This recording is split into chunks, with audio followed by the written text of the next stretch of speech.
Bisik doa waktu pagi dan doa hari siang, bisik doa malam sunyi agar hatimu senang. Salam sejahtera untuk kita semua, Shalom.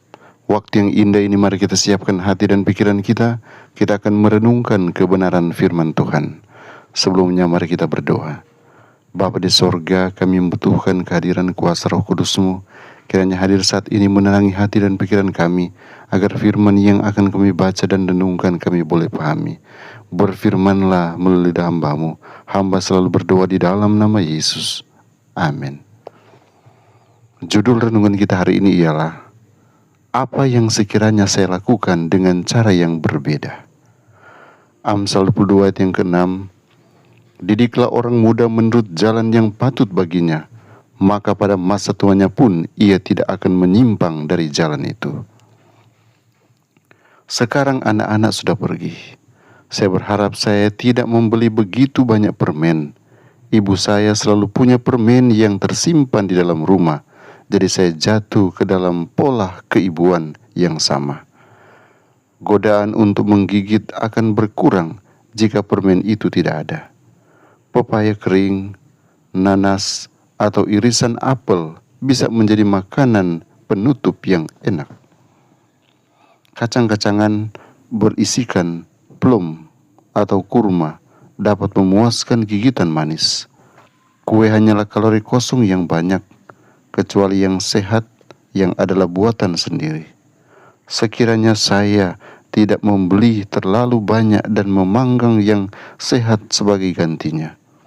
Saya berharap saya tidak menyajikan begitu banyak keju.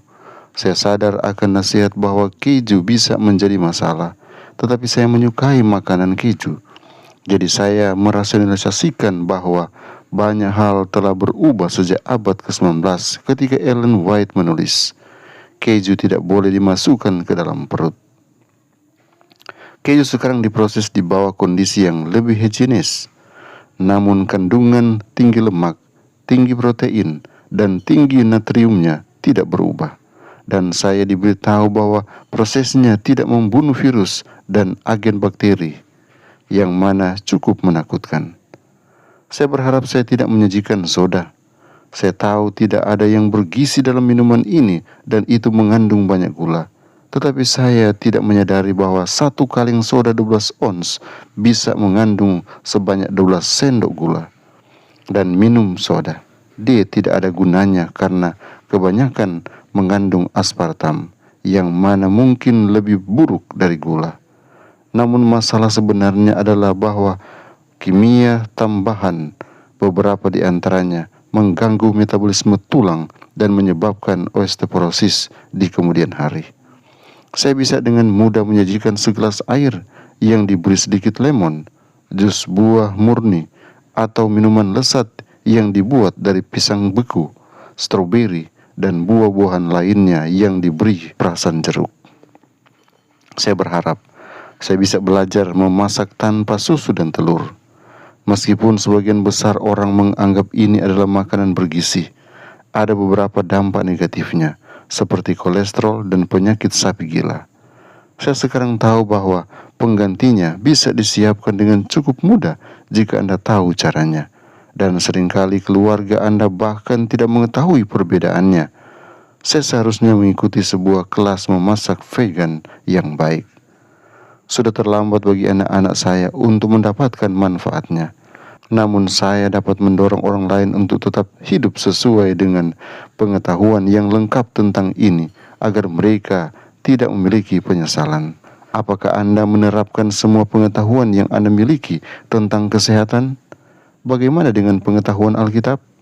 Kiranya Tuhan Yesus menolong kita memahami firman kebenaran ini. Mari berdoa. Bapa di sorga, kami datang dengan penuh syukur karena penyertaan yang sempurna yang kami rasakan. Kami telah membaca dan merenungkan firman-Mu. Tolonglah kami, agar kami boleh menghidupkan kehidupan yang sehat dengan memakan makanan yang Engkau inginkan bagi kami, sehingga kami boleh hidup sehat. Tolonglah kami hari ini, agar kami melewati dengan sukacita, dengan berkat-berkat yang melimpah yang Kau siapkan bagi kami. Tantangan di depan kami tahu bahwa Tuhan adalah penolong kami dan siap memberikan jalan keluar. Kami mengenalkan Engkau Tuhan dan menyerahkan hidup kami seutuhnya ke dalam tangan-Mu.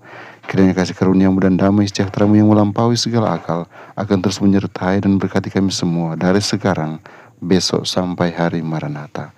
Ini doa hamba-Mu dalam nama Yesus. Amin.